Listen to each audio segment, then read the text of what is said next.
Peter and Ruth had shared everything: laughter, secrets, dreams. Their bond was pure, strengthened by years of friendship and loyalty.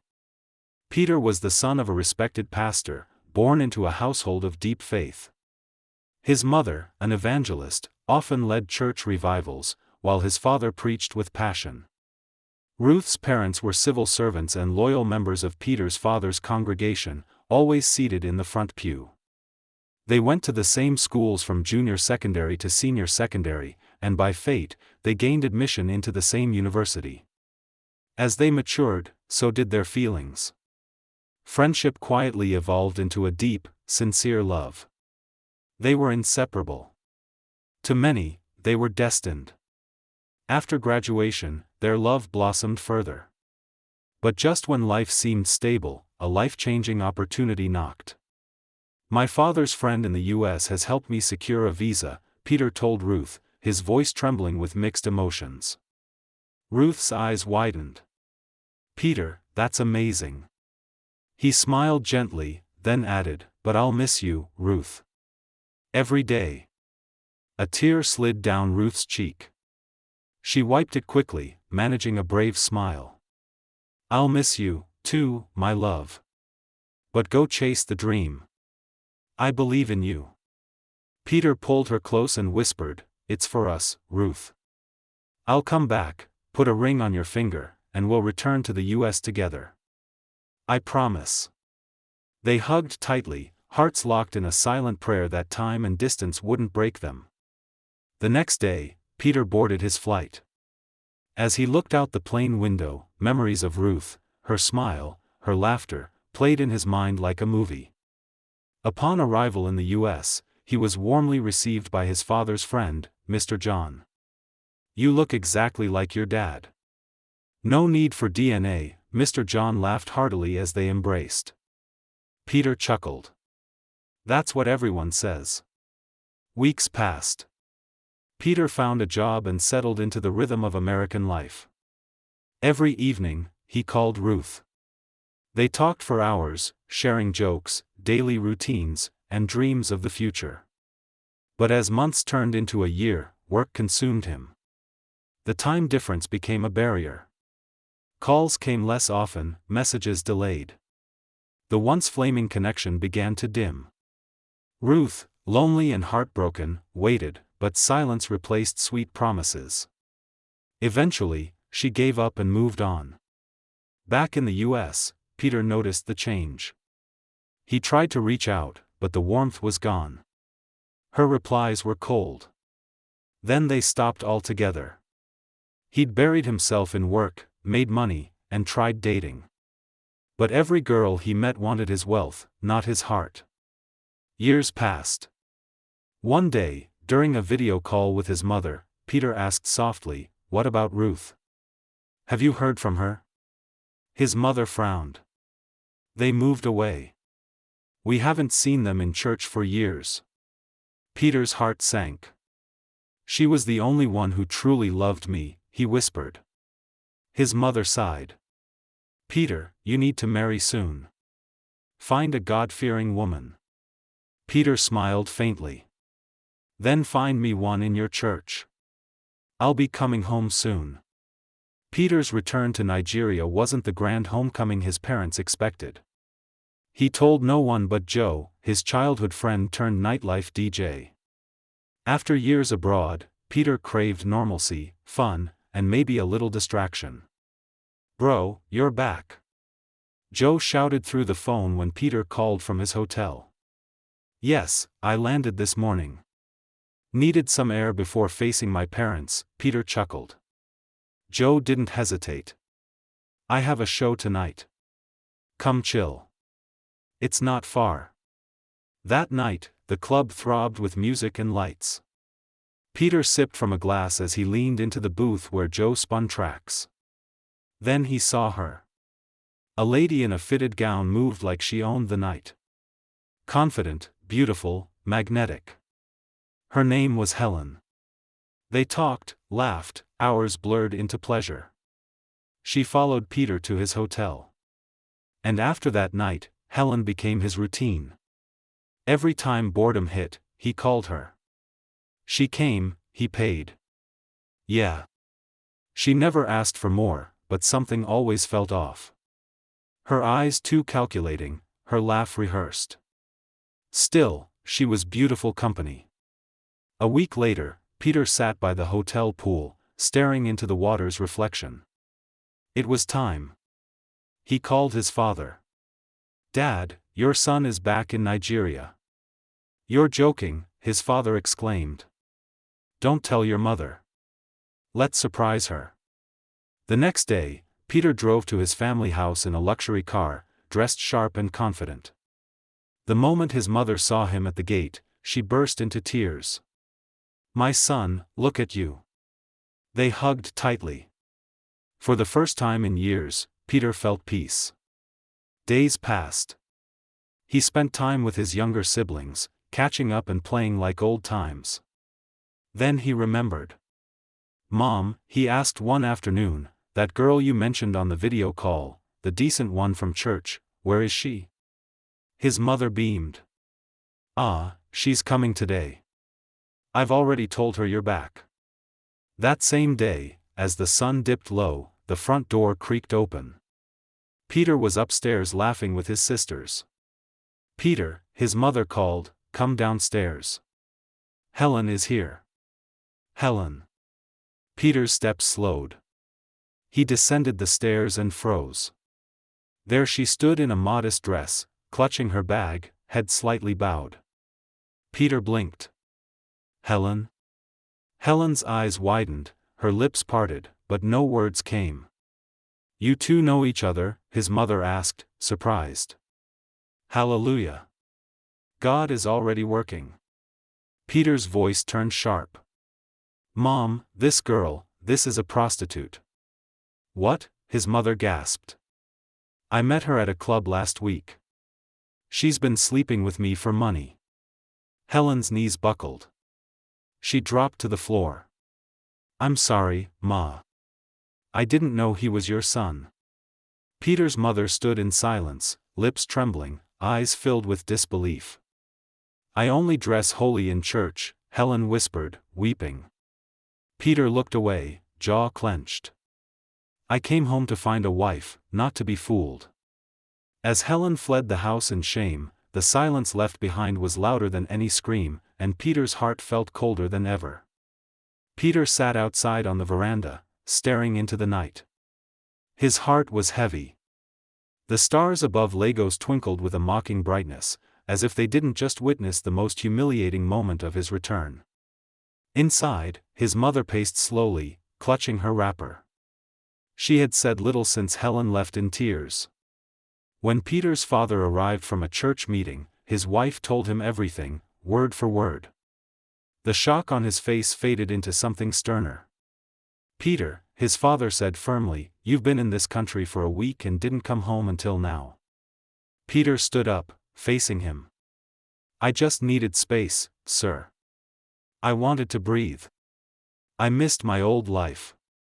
"So, you decided to fill that time sleeping with prostitutes?" his father asked, not raising his voice. But that calm tone pierced deeper than a yell. Peter looked down, ashamed. "I didn't know she'd end up being the church girl you spoke about. I only found out today." His father sighed deeply. "Do you know what could have happened? What if she had blackmailed you or worse?"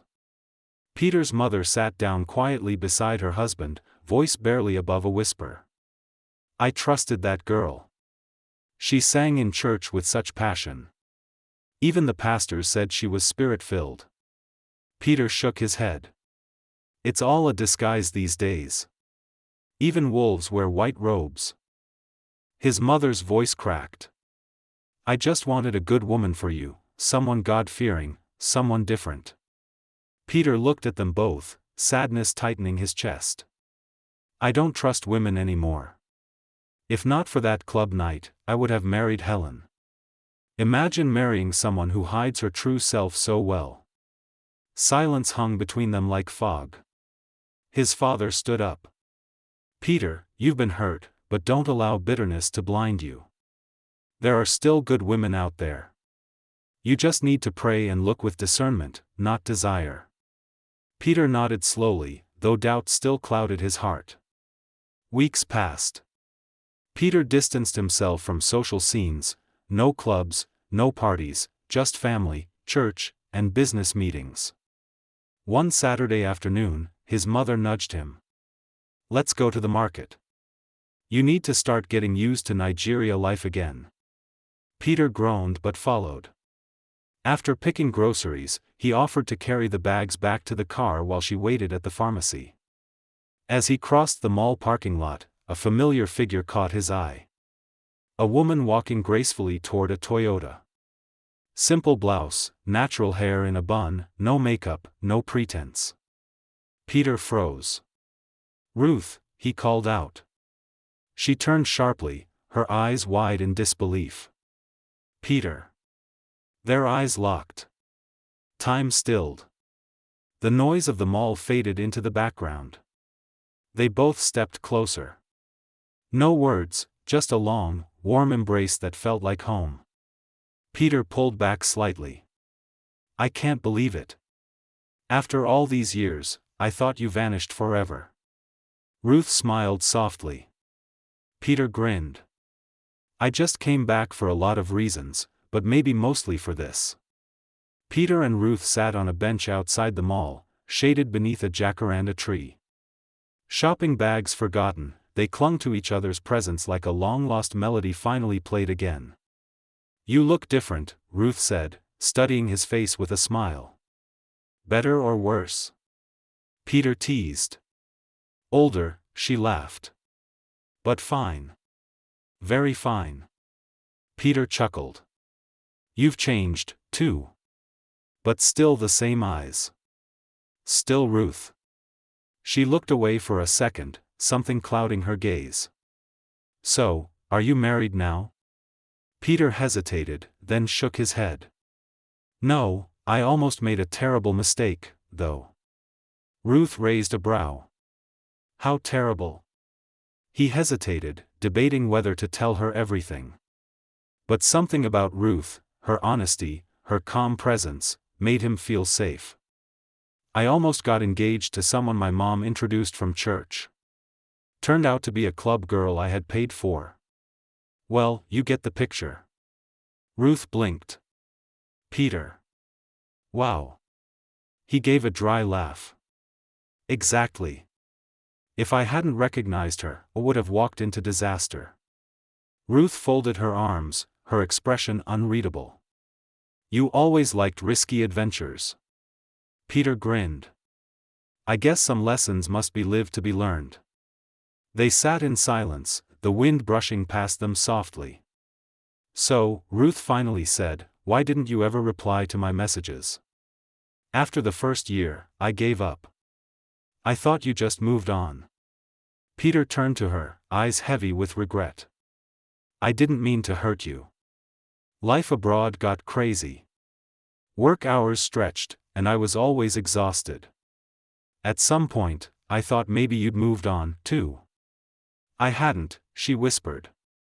His breath caught. I waited, she continued, voice cracking. For years, Peter, I prayed. I cried. And when silence became routine, I finally forced myself to stop hoping. Peter's throat tightened. Ruth, I was a fool. She smiled sadly. We were both young. We didn't know how to hold on across oceans. I still remember the last thing I promised you, Peter said gently. That I'd return and put a ring on your finger. Ruth looked at him, her eyes shining. You're saying that now, Peter, but things have changed. He reached for her hand. Then let me earn it back. She hesitated, then slowly intertwined her fingers with his.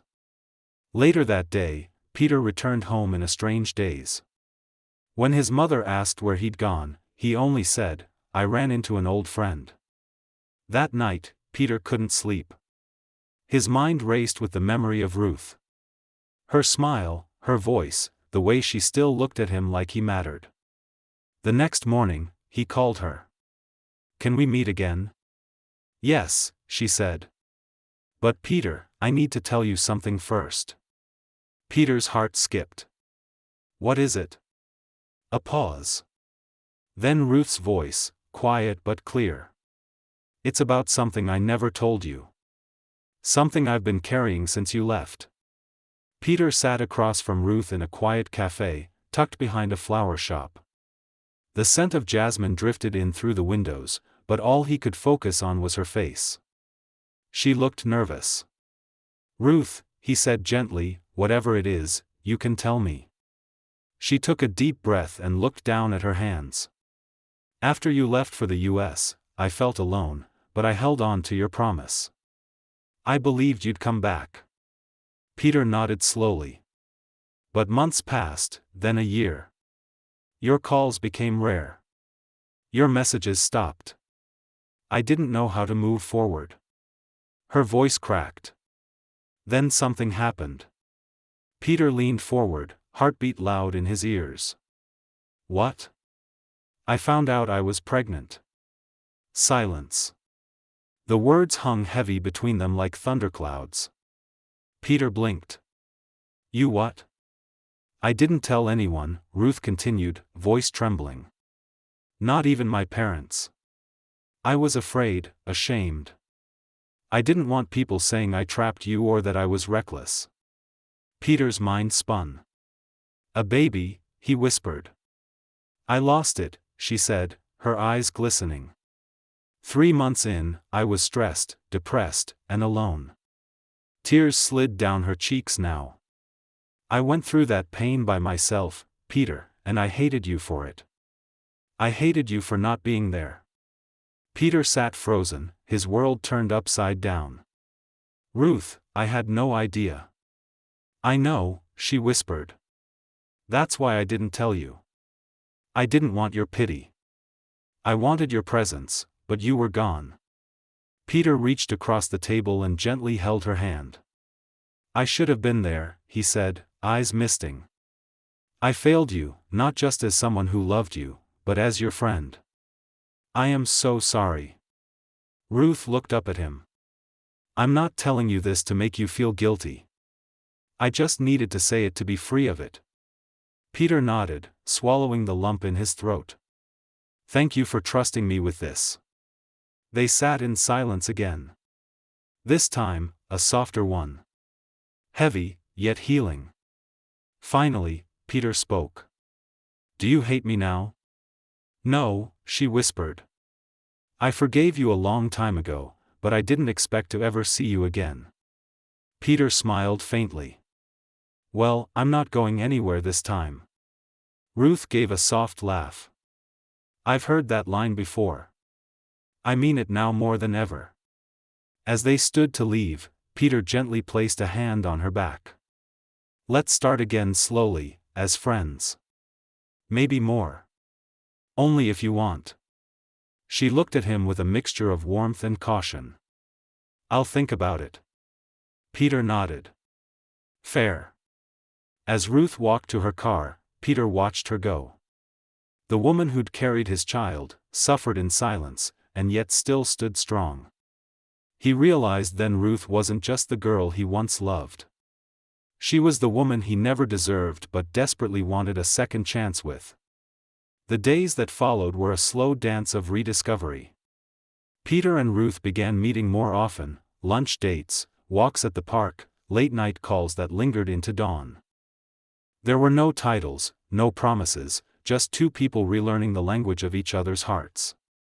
Peter noticed everything, how Ruth now carried herself with quiet strength, how she laughed a little less, but smiled more genuinely. She wasn't the girl he left behind. She was stronger, wiser, and perhaps scarred in places he couldn't see. One evening, they sat at the edge of Lekki Beach, barefoot in the sand. I've thought about this moment, Peter said, his voice low. Not just seeing you again, but sitting beside you like this. I thought it was gone forever. Ruth stared out at the waves. Sometimes, I still ask myself if this is real. If I'll wake up and find it was all just a dream. Peter turned to her, his voice trembling. What would you say if I told you I still love you? Ruth's breath caught. "I've loved you since we were kids," he continued. "Even when life happened, even when we stopped talking, no one else ever came close." She turned to him slowly. "Peter, I don't want to be someone you run back to just because others failed you." "Not running," he said quickly. "I've made mistakes, but this isn't a backup plan. It's the one I should have stayed committed to all along." Ruth held his gaze, then slowly leaned her head on his shoulder. No more words were needed. A week later, Peter decided to bring Ruth home. He had told his parents about her, her strength, her truth, and the pain she carried silently. His mother was hesitant at first, still reeling from the Helen episode, but Peter insisted, "This one isn't pretending. She's the only real one I've ever known." So that Sunday, Ruth walked into the pastor's house, wearing a soft Ankara gown, hair tied back neatly, carrying a warm smile and a gift basket. Peter's mother eyed her carefully. "You're Ruth?" "Yes, Ma," she said respectfully. "Thank you for having me." They talked, laughed carefully. Ruth spoke about her government job, her time in church, her love for children. When Peter's mother walked her to the door, she touched Ruth's hand gently. "Next time, come with your natural smile again. It suits you."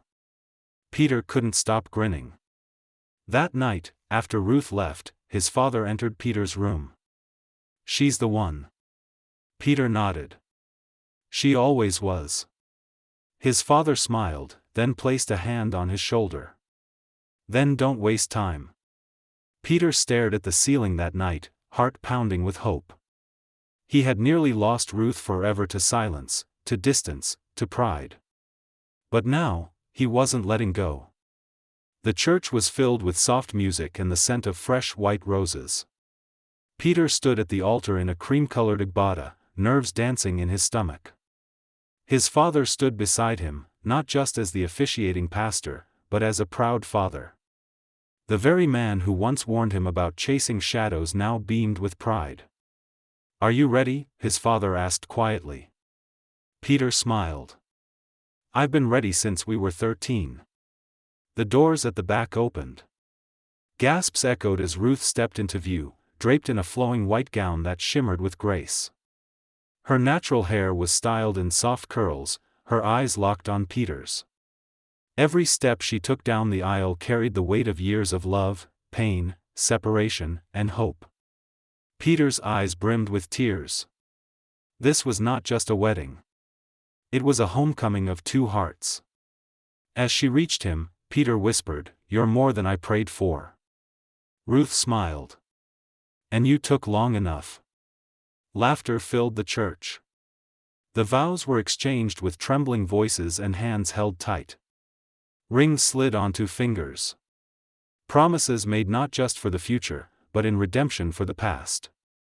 "I now pronounce you husband and wife," the pastor declared. "What God has joined, let no heartbreak, ocean, or mistake tear apart," Peter interrupted with a smile, earning another round of laughter. The reception was modest but beautiful. A hall filled with friends, church members, and even Joe, who stood awkwardly in a suit, proudly filming on his phone. Peter's mother pulled Ruth aside. "You know, after all that drama with Helen, I was scared. But now, I see God had a better plan." Ruth smiled warmly. Sometimes delay is just divine timing in disguise. Back at the head table, Peter stood with a microphone. "I came back to Nigeria with one goal, to find a good woman.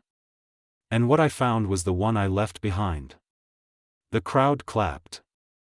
"I thought success was measured in dollars, but today I understand it's measured in who stands beside you when the world is silent." Tears filled Ruth's eyes. "And for the record," he added, "I kept my promise." I came back to put a ring on her finger. After a few days, as they packed their bags to return to the U.S. together, Peter looked at Ruth as she folded her veil. "You sure you're ready for America?" "As long as I'm going with you," she said, "I'm ready for anywhere." At the airport, as they walked toward their gate, Peter paused. remember the first day I left? You said, I'll miss you, my love. Ruth nodded. Peter grinned. This time, I'm not going anywhere without you. She leaned into him, resting her head on his shoulder. And just like that, the boy who once left with a dream returned with his heart full and whole. If you were Peter, a pastor's son, and you discovered that the decent church girl your parents want you to marry is actually someone you've secretly slept with, would you tell your parents the truth and reject her, or would you keep it quiet and marry her to protect your image? Thank you for watching. Don't forget to like, share, subscribe, and tell us where you are watching us.